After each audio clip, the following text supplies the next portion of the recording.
Y le agradezco muchísimo al diputado Fernando Manzanilla, vicecoordinador de los legisladores del Partido Encuentro Social en la Cámara de Diputados Federal, que como siempre podamos platicar y hoy pues el asunto y el tema estamos en los anuncios que se están haciendo, en la ampliación de el estar precisamente quedándonos en casa, la sana distancia como un asunto para mitigar precisamente este tema. Pero hay un asunto, Fer, muy buenas tardes, muchas gracias, que me parece que es muy importante y poco hablamos de ello, que son los migrantes. Y te lo comento porque entiendo que presentaste un punto de acuerdo para apoyar a los migrantes y que mira que Puebla es uno de los estados que tiene una alta migración en este país. Muy buenas tardes y muchas gracias. Gracias a ti, Tocayo, un gusto saludarte. Bueno, primero de todo, como tú decías, efectivamente se dieron algunos anuncios el día de hoy respecto a la ampliación de este periodo de estar en casa, de tocar estar en casa. No es nada nuevo, realmente venimos diciendo de tiempo atrás que este va a ser un tema más largo de lo que en principio pues se había pensado, se había previsto.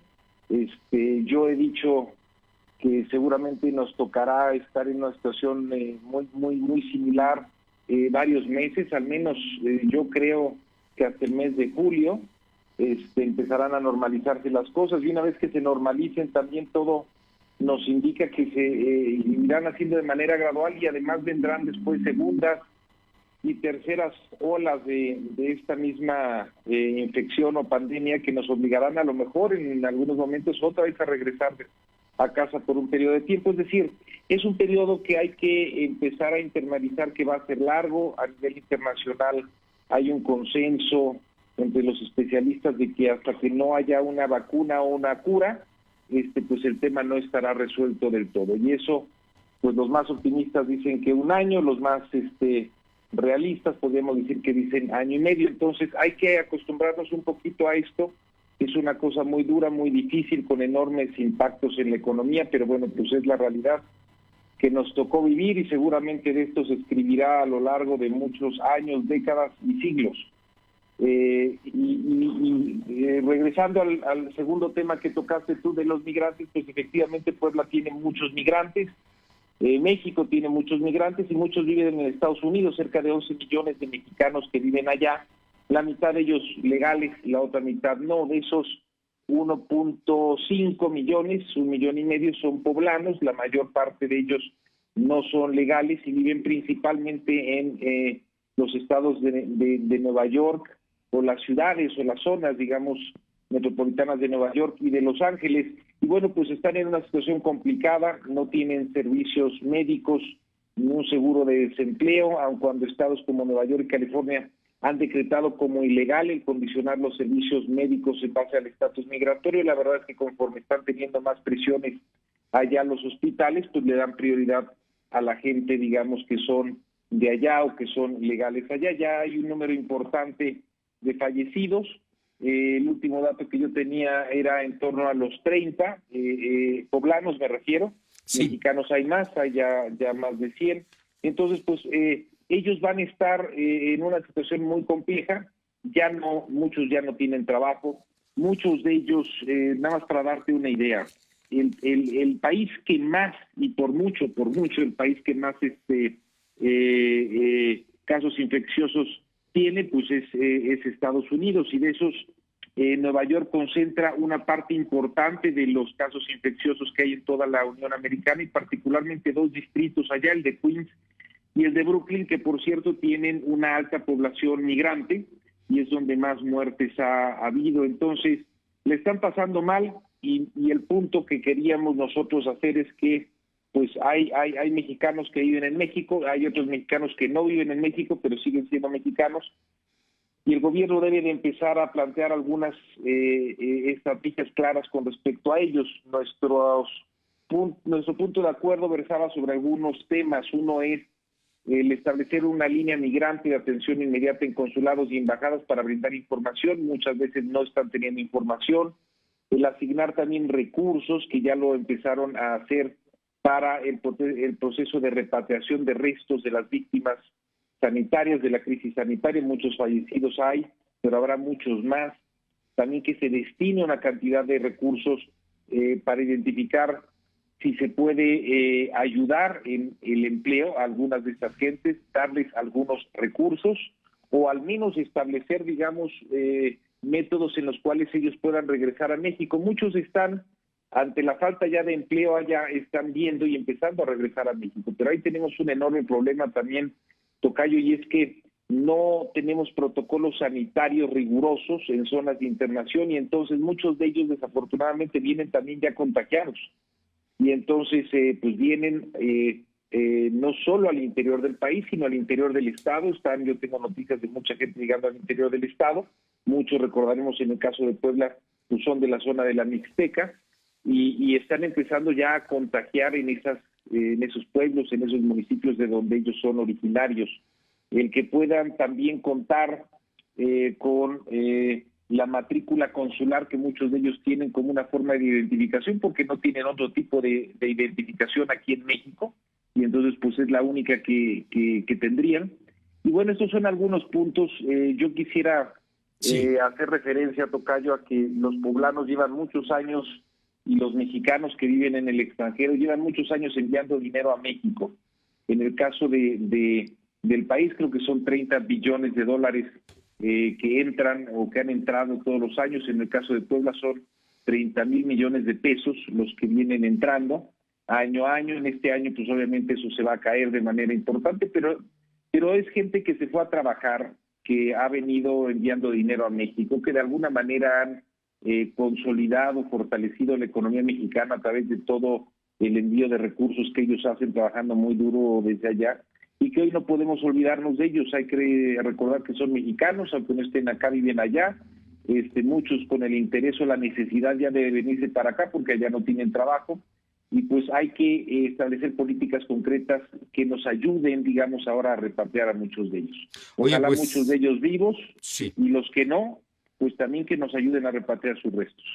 Me parece muy importante que lo que subrayas, son 37 poblanos ya fallecidos en la Unión Americana, de acuerdo al reporte que dieron hace un par de horas el gobierno del estado, así es que es un asunto importante. Y precisamente algo que me parece debemos subrayar, porque ya lo has hecho tú, es la coordinación que debe haber entre estados y federación para apoyar a nuestros migrantes allá en los Estados Unidos y aquí, por supuesto, en su país, que México será siempre su país. Efectivamente, bueno, es un tema nacional, digo, estamos hablando de 11 millones de mexicanos que están allá, es casi el 10% de la población, tocayo, que está allá, y claro, por eso tiene que ser una estrategia nacional, y por eso nosotros llamamos la atención, en este caso de la Secretaría de Relaciones Exteriores, que es quien tiene competencia sobre estos temas. Pero claro, los estados que más, pues ahora sí que más expulsores de migrantes son, pues Puebla está entre los primeros, y por eso Puebla y otros estados más tienen también que tener su estrategia, tienen que tener su foco. Imagínate tú, en el caso de Puebla, se habla de 1.5 millones de poblanos viviendo allá. 1.5 millones de poblanos, y aquí hay 6 millones, tocayo. Estamos hablando casi una cuarta parte de lo que hay acá, está allá, es muchísimo. Y bueno, pues tenemos que recordar que ellos tienen aquí a sus familias, que también ellos, como decía, han estado enviando dinero. Eso ha fortalecido mucho a muchos de estos pueblos, muchos de estos municipios. Hoy tenemos también que pensar en las consecuencias que tendrá su regreso acá. Hay pueblos, tú sabes, en la Mixteca, que son pueblos, pues uno dice fantasmas de hombres, o sea, porque ya no hay hombres, todos se fueron a trabajar para allá. Pero bueno, siguen conectados porque muchas de sus familias se mantienen acá, mandan dinero. Ahora, esos pueblos que han vivido de esas remesas ya no van a tener, digamos, esa fuente de ingreso. Entonces, también los estados como Puebla u otros que están en esas circunstancias tendrán que ver cómo va a cambiar su realidad económica y social en muchas regiones que hasta ahora han sido regiones fortalecidas o incluso hasta mantenidas por estos migrantes. Entonces, el tema de migración me parece que tiene que tener un estudio muy preciso por parte de la Federación, del gobierno federal, del gobierno, digamos, de la nación, y también con los gobiernos estatales, porque tendrá repercusiones importantes, y uno de ellos, pues claro, es en el caso de Puebla.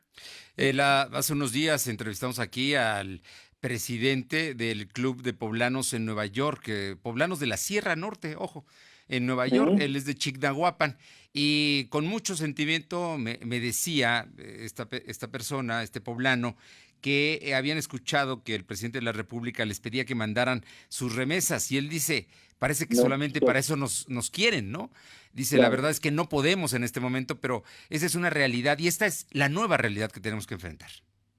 Es la nueva realidad para todos, pero imagínate tú, tocayo, estamos hablando de que, pues no sé si era, siempre acuérdate que era el segundo o tercer rubro de ingresos del país. Estaba el petróleo, estaba el turismo, estaban las remesas, siempre estuvo entre el segundo y el tercero. El turismo, bueno, pues obviamente ya se nos cayó. Las remesas también, pues se van a ir al suelo con todo esto. Y el Obviamente petróleo el petróleo también. también, digamos, es la tormenta perfecta, ¿no? Pero en materia de migración, pues estas gentes han jugado un papel muy importante en la economía de México, aunque no hayan estado en México. Se fueron a buscar otros horizontes, allá han trabajado, han hecho incluso algunos de ellos hasta fortuna, pero muchos, bueno, pues han forjado su camino, tienen trabajo y demás, y mandan su dinerito para acá. Bueno, se dice dinerito, pero es Sí, dinerote porque son millones y dólares. millones, ¿no? Sí, no, no. Entonces son 30,000 millones, estamos hablando, digamos, imagínate, son como 11 millones, decíamos, como si cada uno de los que está allá mandara $3,000, y claro, lo manda acá para su familia, a veces dejaron a la esposa, a los hijos, a los papás, en fin, eso ya no va a estar, y eso va a implicar cambios también, como muchos otros que habrá en el país, y bueno, pues tenemos que estar pendientes, Y tenemos tanto que como apoyarnos. país y como Puebla, porque hay muchos, repito, decíamos 25% de nuestra población, digamos, a lo mejor más o menos está allá, Nada más como referencia. Y para tener nada más. una idea, hay regiones, hay quincenas, hay días en el mes que hay más dólares en el sur del estado de Puebla que aquí en la capital. Nada ¿Ves? más, Claro, ¿no? claro, claro. De ese tamaño es la importancia de ellos, y de ese tamaño también debe ser la importancia en el trato, buen trato que tenemos que darle en medio de esta circunstancia difícil para todos. Así es, efectivamente, Pues, Tocayo. tocayo, como siempre, un gusto saludarte. Fernando Manzanilla, vicecoordinador de Encuentro Social en la Cámara de Diputados. Gracias por estos minutos que nos concedes, y seguimos muy pendientes a cuidarnos, que es la recomendación, ahora que Susana Distancia se amplía un mes más. Está bien, Tocayo, y yo creo que hay que hacernos a la idea de que van a ser, digamos, todavía mucho más que eso, para no llevarnos después una sorpresa. ¿Mm? Muchas gracias, empiezo yo el tratamiento. Te agradezco. Gracias, saludos, abrazo. Un fuerte abrazo.